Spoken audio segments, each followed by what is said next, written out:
నమస్తే, welcome to our channel. నేను చక్కర్ల ఝాన్సీ. మరి దేవుడి ట్రైలర్ రిలీజ్ అయింది. జనవరి 30కి థియేటర్స్లోకి రానుంది. మరి ఆ టీమ్ ప్రమోషన్స్ని జోరుగా పెంచేసింది. సో ఈరోజు మనకు అవకాశం వచ్చింది.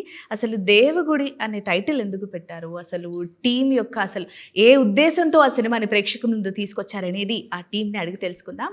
నమస్తే అండి అందరికీ. ట్రైలర్ చాలా చాలా బాగుంది. ఫుల్ రాగా కనిపించింది చెప్పాలంటే. Full action cinema. ఎక్కువగా ఏంటి అని అంటే village kind of back drop ఎక్కువగా కనిపించింది. ఒకటే ఇంటెన్షన్ అనమాట, మన పెద్దవాళ్ళు పిల్లల మాట వినాలి, అంటే పిల్లలు పెద్దల మాట వినాల్సిందే అనే కైండ్ ఆఫ్ బ్యాక్ డ్రాప్లో ఉంటుంది కాబట్టి అలా అనిపించింది. So captain of the ship first director గారితో మొదలు పెట్టేసేద్దాం. మరి డైరెక్టర్ గారు అసలు ఈ కాన్సెప్ట్ని ఎలా తీసుకున్నారు, అసలు ఎలా స్టార్ట్ అయింది, అండ్ టైటిల్ వచ్చేసి కూడా దేవగుడి అని పెట్టారు. సో వీటి గురించి మాకు ఎక్స్ప్లెయిన్ చేయండి. Real incidents. So village is also రియల్గా ఉంది. So Devagadi which was very forced.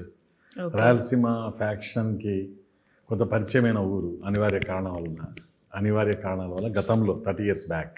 Okay. So అది చేంజ్ అయిపోయింది because of one good leader.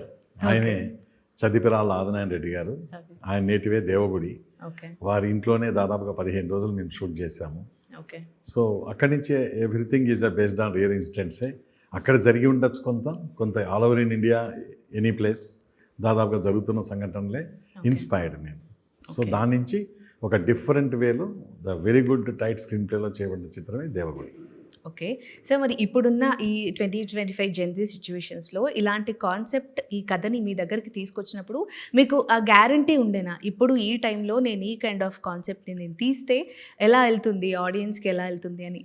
ఇప్పుడే రైట్ టైం అండి. ఇప్పుడు జరుగుతున్న సంఘటనలే తీశాను. ఓకే. ఈ ఫ్యాక్షన్ ఎగురుతున్న సుమోలు అనేది జస్ట్ ఒక థ్రెట్ ఎలా వస్తుందంటే, అంటే ఎప్పుడో జరిగింది, కొన్ని కక్షలు అలాగే వంశపారంపర్యంగా పెట్టుకొని మళ్ళీ ఎక్కడో అటాక్ అయ్యే సిచ్యువేషన్స్ దాదాపు మొన్నటిదాకా జరిగాయి కూడా. సో అక్కడి నుంచి కొంత ఇన్స్పిరేషన్ తోటి రియల్గా ఆ ఏరియాలో జరిగిన దానికి నేను ఇన్స్పైర్ అయ్యాను. అక్కడి నుంచి తీసుకుంటూ వెళ్ళి it is go to the some other వేలో వెళ్ళే స్టోరీనే Devagudi. Okay sir. Okay, concept అంతా రెడీ అయిపోయింది. సో ఇదంతా వచ్చినప్పుడు లైక్ కాస్ట్ అండ్ క్రూని వీరినే సెలెక్ట్ చేసుకోవాలని చెప్పేసి మీకు ముందు నుంచే ప్లాన్ ఉందా, లేకపోతే ఎవరి ద్వారా ఇలా? లేదు. ఓకే. ఓన్లీ బేస్డ్ ఆన్ స్టోరీని ఎక్కువ నమ్మాను. That will be the drive the characters. Okay. So all are almost major, all 4 are heroes in this movie. ఒకటి దేవగుడి వీరారెడ్డి గారు, రఘుకుంచ గారు is the main person in the movie. So ఆయన అనుచరులాగా ఉండే ఒక ధర్మ, అలాగే వారి డాటర్ రోల్ చేస్తున్న దేవగుడి శ్వేతారెడ్డి, ఇంకొక అబ్బాయి రాఘవరెడ్డి. సో వీళ్ళు ముగ్గురు చిన్నప్పటి నుంచి ఫ్రెండ్స్. ఈ పిల్లలు ముగ్గురు ఈ ఫ్యామిలీకి అత్యంత నమ్మకమైన వాళ్ళు.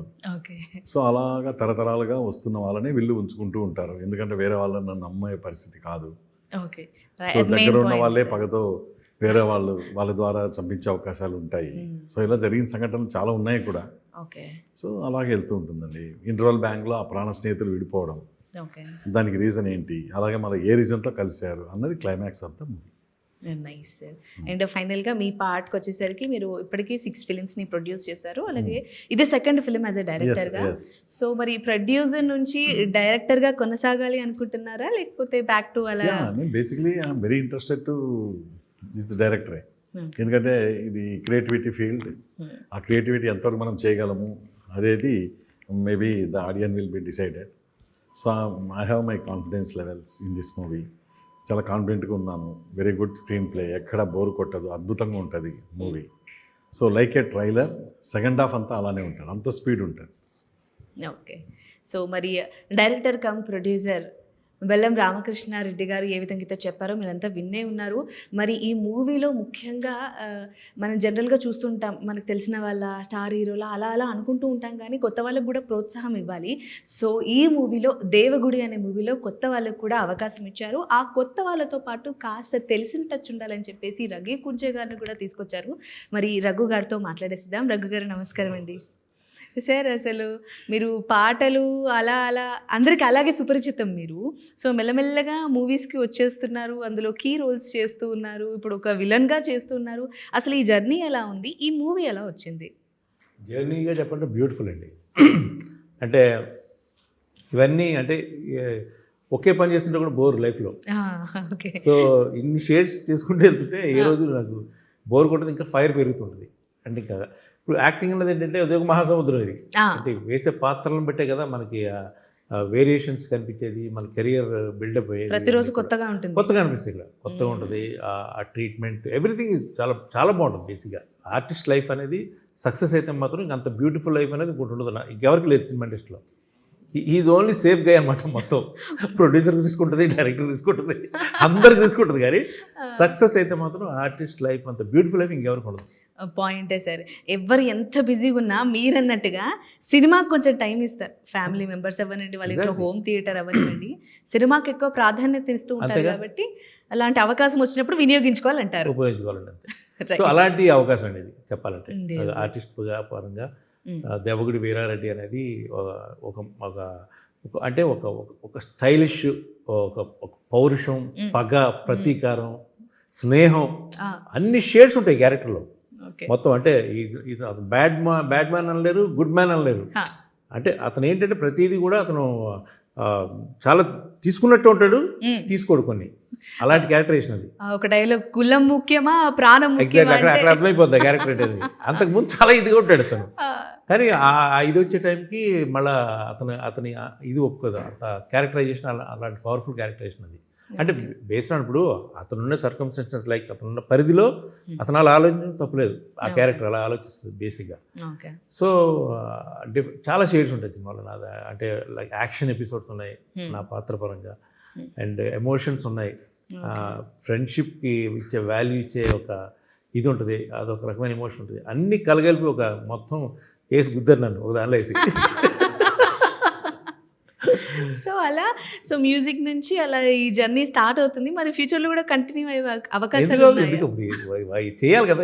మనం ఉన్నది దీనికోసం పనిచేయడానికే కదా ఉన్నది సినిమా ఇండస్ట్రీలో. సో మిడిల్లో మ్యూజిక్ కూడా వెళ్తూ ఉంటారు. మ్యూజిక్ కూడా ప్యారల్గా నడుస్తున్నట్టు. ఈ మూవీలో ఇచ్చారా మ్యూజిక్? ఈ మూవీలో ఒక సాంగ్ చేశాను. ఒక సాంగ్ చేశాను, ఐటమ్ సాంగ్ ఒకటి, రాయలసీమ మాండలికంలో ఒక మంచి కీ పాయింట్లో వచ్చే సాంగ్ అది. చాలా బ్యూటిఫుల్ ఉంటుంది. అంటే పిక్చరేషన్ కానీ అదంతా కూడా అంటే ఒక విలేజ్ రస్టిక్ ఐటమ్ సాంగ్లా ఉంటుంది. అది నేటివిటీ ఉట్టిపడే సాంగ్ అనమాట చెప్పాలంటే. ఓకే. సో అలాంటితోటి అందులో లిరిక్స్ కానీ ఎవ్రీథింగ్ మీకు రాయలసీమ మాండలికంలోనే ఉంటుంది దాంట్లో. ఓకే. మరి రఘుకుంచ గారు అంటే ఎంత విలనిజం చేసినా అలా ఒక పాట అలా మెదులుతూ ఉంటుంది. ఒక్క పాట ఏదైనా మా కోసం పాడతారా? ఈ సినిమాలో పాట పాడతాను. పాడండి. మళ్ళీ బయటకు ఎందుకు? మా పాట కూడా పాపులర్ అవుతుంది కదా.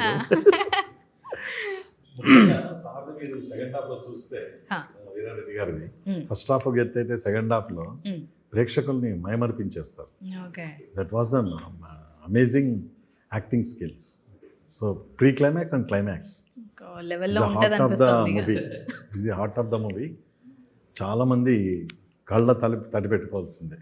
మాకు షూట్లోనే ఏడుపు వచ్చింది నాకు. చాలా wonderful screen play, very emotional touch. Different thing. ఊరంతా ఉన్నారు ఆ సీన్లో. అంత నాకు కులమే ఎక్కువ అనే వ్యక్తే అంత ఎమోషనల్ ఎంత పండించాడంటే మరి ఏ లెవెల్లో ఉంటుందో అర్థం చేసుకోవచ్చు మనం. Nobody can guess the movie also. Okay. అన్ని జోనర్లా కాదు అని సినిమా చూసాక అర్థమైంది. నంబర్ ఆఫ్ షేడ్స్ ఉన్నాయంటే సో నోబడి కెన్ గెస్. మీరు విలన్ అనుకుంటున్నారు, ఆఫ్ కోర్స్ ఏంటో ఆయన తెలియదు. ఓకే. ఓకే సార్, పాడేసి. రాయ చోటిలో సార్ వాళ్ళ ఊరు, రాయ చోటిలో అబ్బా గబ్బు కొంచెం చెప్పమే ఆయన అంటాడు అది పాటలు కూడా. రాయ చోటిలో, రాయ చోటిలో రవ్వ లడ్డులకు ఎర్ర బస్సులో పోతి, రాయ చోటిలో రవ్వ లడ్డులకు ఎర్ర బస్సులో పోతి, వెనక సీటులో ఎర్రోడు నాతో ఎకాసమాడినాడే, ఎలగపండు చూసినాడే గుజ్జు తీసి చంపినాడే, మోసపోతిరో మామో నేను మోసపోతిరో మామా, మోసపోతిరో మామో నేను మోసపోతిరో మామా, అట్టెట్టయిందే పిల్ల వడి ఎత్తుకొస్తమే మళ్ళా, తిప్పలు పడితివే చాలా నీ తప్పులు చూడమే బాలా, జమ్మల మడుగులో జమ్మల మడుగులో జాతర ఉందని జోరు వానలో పోతే నడి రోడ్డులో ఎడ్డోడు నన్నే దవా చూపమన్నాడే జాలి చూపి ముందు పోతే వెనక చిత్రి ఎత్తినాడే మోసపోతిరో మామో నేను మోసపోతిరో మామా మోసపోతిరో మామా నేను మోసపోతిరో మామా. చాలా చాలా బాగుంది సార్. సార్ ఇది రిలీజ్ అయిందా? అయిపోయిందా? యూట్యూబ్ లో ఇంకా రీల్స్ ఆగవు, ఇంకా సాంగ్ ఈ కైండ్ ఆఫ్ రీల్స్ ఆగవు సార్. ఇంకా ఆ విలేజ్ బ్యాక్ డ్రాప్ వేసేసుకొని రీల్స్ చేస్తానే ఉంటారు. సినిమా వచ్చిన తర్వాత ఆటోమేటిక్గా చేసేస్తున్నారు సార్. అయ్యాక కూడా మనం చేద్దాం సార్ ఒకటి. ఆ మోసపోతురు అనేది మంచి హుక్ లైన్. రేపు ఎవరికి ఈ పాట అది పడేస్తారు అనమాట. ఫేసెస్ పెట్టేస్తారు, సాంగ్ వేసేస్తారు. రైట్ సార్, చాలా సంతోషం. మీరు ఇలాగే మీరు అన్నట్టుగా మనిషి ఎప్పుడు అలాగే కాకుండా మనకి ఇంట్రెస్ట్లు ఉంటాయి. మనుషుల్ని మార్చడం తప్పు, కానీ మన కెరీర్ని స్టెప్ బై స్టెప్ మన ఇంట్రెస్ట్ వే వెళ్తూ ఉంటే చాలా చాలా బాగుంటుంది. కాబట్టి మీరు అన్నట్టుగా ఇంకా పలు సినిమాల్లో రావాలని నా. చలో, మరి డైరెక్టర్ కమ్ ప్రొడ్యూసర్ గారితో మాట్లాడేసాము, రఘు కుంచ గారితో మాట్లాడేసాము. పాట కూడా చాలా చాలా బాగా పాడారు. మరి ఏ సినిమా అయినా టక్కున మనకు గుర్తొచ్చేది హీరో హీరోయిన్. ఏ మూవీ అయినా సరే అదే అడిగేస్తాం, అది చిన్నదా పెద్దదా అని ఎప్పుడు ఉండదు. హీరో ఎవరు, హీరోయిన్ ఎవరు, పాటలు ఎలా ఉన్నాయి, విలన్ ఎలా ఉన్నాయి, ఇలా వెళ్తుంటాం. కాబట్టి సో హీరో హీరోయిన్తో మాట్లాడేసిద్దాం. ఫస్ట్ హీరో అభినవ్ గారు ఉన్నారు, అభినవ్ గారితో మాట్లాడేసిద్దాం. అభినవ్ గారు నమస్కారం అండి. అభినవ్ గారు, ఇది ఫస్ట్ సినిమా అని మాకు తెలిసింది. అండ్ ఫస్ట్ మూవీలో కూడా యాక్షన్ని ఎంచుకున్నారు ముఖ్యంగా. ఏదో అందులాగా రౌ రొమాంటిక్ అదే కాకుండా యాక్షన్ మూవీతో ఎంటర్ అయ్యారు. సో అసలు ఈ ఛాన్స్ ఎలా వచ్చింది, ఎలా మొదలు పెట్టారు? వేరే ఒక మేనేజర్ ఉన్నారు, ప్రొడక్షన్ ఎగ్జిక్యూటివ్. సో తను శేఖర్ అని, వాళ్ళు చెప్పుండి ఇట్లా ఆడిషన్ జరుగుతుంది ఇక్కడ, థియేటర్ యాక్టర్స్ కావాలంట అంటే ఓకే సార్ డన్ వెళ్తా అని చెప్పాను. అప్పుడు నేను జైరాబాద్లో ఉండే, అంటే ఇక్కడ నుంచి ఊరికి వెళ్ళి ఉండే. సో నాకు కాల్ వచ్చింది ఆ రోజు ఈవినింగ్. సో వెంటనే ఆ రోజు అప్పుడప్పుడే మా వాళ్ళని అక్కడే ఉంచేసి మా మమ్మీ వాళ్ళని డైరెక్ట్ నేను హైదరాబాద్ ఎస్ఆర్ నగర్ దగ్గరికి వచ్చి మార్నింగ్ రెడీ అయిపోయి 7:30 షార్ప్కి రమ్మంటే 7కి వెళ్ళాను. సో అక్కడ సార్ ఆడిషన్ తీసుకుంటున్నారంటే వెళ్ళుండే, వాళ్ళ మేనేజర్తో మాట్లాడితే రమ్మన్నారు. సో వెళ్ళిన తర్వాత నీకు వచ్చింది చేయమ్మా అన్నారు. లేదు సార్ సీన్ చెప్పండి చేస్తాను అంటే, లేదు నీకు ఏది కంఫర్ట్ ఉంటే అది చేయండి అని. ఏదైతే నేను ఆడిషన్ ఇచ్చానో, ఆడిషన్ తర్వాత అయిపోయింది, ఆడిషన్ ఇచ్చేసాను. 3-4 డేస్ వెయిట్ చేస్తున్నాను, అసలు ఏంటి ఆపర్చునిటీ వస్తుందో రాదో అని మైండ్లో తిరుగుతూనే ఉంది. వాళ్ళ మేనేజర్ కాల్ చేస్తే చెప్తానమ్మా ఇంకా సార్ కన్ఫర్మ్ చేయలేదన్నారు. సో తర్వాత 1 డే తర్వాత మెసేజ్ వచ్చింది that Abhinav you are selected, you are the hero of Devagudi అని. ఇది అంటే మీరు ఫస్ట్ ట్రైలే అనుకోవచ్చా? ఇది మీకు కాల్ రావడం కానీ ఆడిషన్కి వెళ్ళడం కానీ ఫస్ట్ అయినా, లేకపోతే బిఫోర్ కూడా ఏమైనా షార్ట్ ఫిల్మ్స్ కానీ వెబ్ సిరీస్ కానీ అలా ఆడిషన్స్ ఇస్తూ ఉన్నారా? 12 years పట్టింది ఈ ఆపర్చునిటీ రావడానికి. మాకు వినడానికి ఏదో ఇలా వెళ్ళారు, అలా వచ్చారు, అలా ఇచ్చారు, అలా తెచ్చుకున్నారు అన్నట్టుంది. కానీ 12 years అంటే పుష్కరానికి ఒక అవకాశం వచ్చింది మీకు. రైట్, ఎలా అనిపించింది మరి 12 years తర్వాత ఒక ఛాన్స్ వచ్చేసింది, అది కూడా హీరోగా? అంటే నాది ముందు ఒక మూవీ స్టార్ట్ అయ్యి ఆగిపోయింది. అది ఆగిపోయిన తర్వాత బికాజ్ ఆఫ్ ప్రొడ్యూసర్ డైరెక్టర్ ఏదో ప్రాబ్లం వల్ల ఆగిపోయింది అక్కడ. సో దాని తర్వాత స్ట్రగుల్స్ పడుతూనే ఉన్నాం, వర్క్ చేస్తూనే ఉన్నాం. ఇప్పుడు ఒక మూవీ మీకు తెలుసు, ఒక మూవీ స్టార్ట్ అయ్యి ఆగిపోతే పీపుల్ అడుగుతూ ఉంటారు ఏమైంది ఎప్పుడు రిలీజ్, హీరో అన్నావు అదన్నా ఇదన్నా అని మాట్లాడుతాం. మనకన్నా బాధ పక్కన ఉంటుంది, ఇంతేనా అంతేనా అవ్వవా ఇవ్వవా అని చెప్పేసి. సో అక్కడ జరిగే రియాలిటీ వాళ్ళకి తెలియదు, ఫ్యామిలీ వాళ్ళకి ఇంకా తెలీదు, వాళ్ళకి చెప్పలేము. ఇక్కడ ఇలా జరుగుతుందంటే మరి ఎందుకు నీకు ముందే చెప్పా కదా వెళ్ళొద్దని చెప్పాము కదా, చక్కగా జాబ్ చేసుకోమన్నాము లేదంటే పెళ్లి చేసుకోమన్నాము, అవన్నీ కాకుండా సినిమా అని తిరుగుతాం ఎందుకు అన్నట్టు మాట్లాడతారు. కానీ ఈ గ్రౌండ్ రియాలిటీ వాళ్ళకి తెలియదు కదా.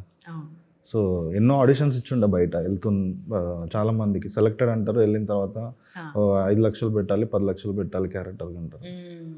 సో సార్ దండం పెడతాను ఒక ఆపర్చునిటీ ఇవ్వండి అని అడుక్కునే వాళ్ళు చాలామందిని. కొంతమందికి అయితే లైక్ నైట్ అయితే బాటిల్ తీసుకెళ్ళేవాళ్ళం, ఎందుకంటే ఇది ఇక్కడ ఆపర్చునిటీ ఉంది ఇక్కడ ఇది ఉంది చెప్తారు అంటే వేరే మూవీ స్టార్ట్ అవుతుందని. సో అది నాకుండే ప్యాషన్ని వాళ్ళు ఏంటంటే అడ్వాంటేజ్గా తీసుకొని నాతోటి తిప్పించుకునేవాళ్ళు. వారం అవుతుంది చెప్పరు, మళ్ళీ ఇంకో వారం మళ్ళీ సిట్టింగ్ అంటారు, కూర్చోబెట్టుకుంటారు, మళ్ళీ ఇంకో సినిమా అంటారు. సో అట్లా నాకు తెలిసి ఒక ఇండస్ట్రీలో 10-20 మంది నన్ను అలా చేశారు చాలామంది. చాలా స్ట్రగుల్స్ అవి వినడానికి చిన్న కథలా ఉంటాయి, విని ఒక నిమిషం వెళ్ళిపోతాం, కానీ 12 ఏళ్ల కష్టం అంటే అది అస్సలు చిన్న విషయం అయితే అస్సలు కానే కాదు. సో మరి ఈ అవకాశం వచ్చింది.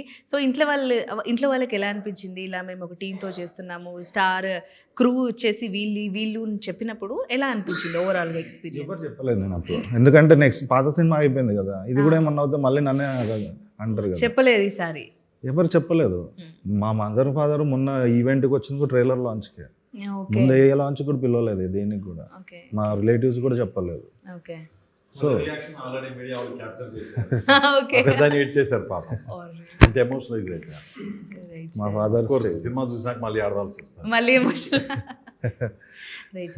మరి అభినవ్ గారు ఈ మూవీ అనుకున్న తర్వాత మీరు హీరోగా అంటే ఎలా అనిపించింది చేస్తున్నప్పుడు కానీ, అండ్ సార్ వాళ్ళు కాన్సెప్ట్ చెప్పినప్పుడు కానీ, మన సినిమాలో వీళ్ళందరూ ఉన్నారని చెప్పినప్పుడు కానీ, ఓవరాల్ మూవీ ఎక్స్పీరియన్స్ ఎలా ఉంది మీకు?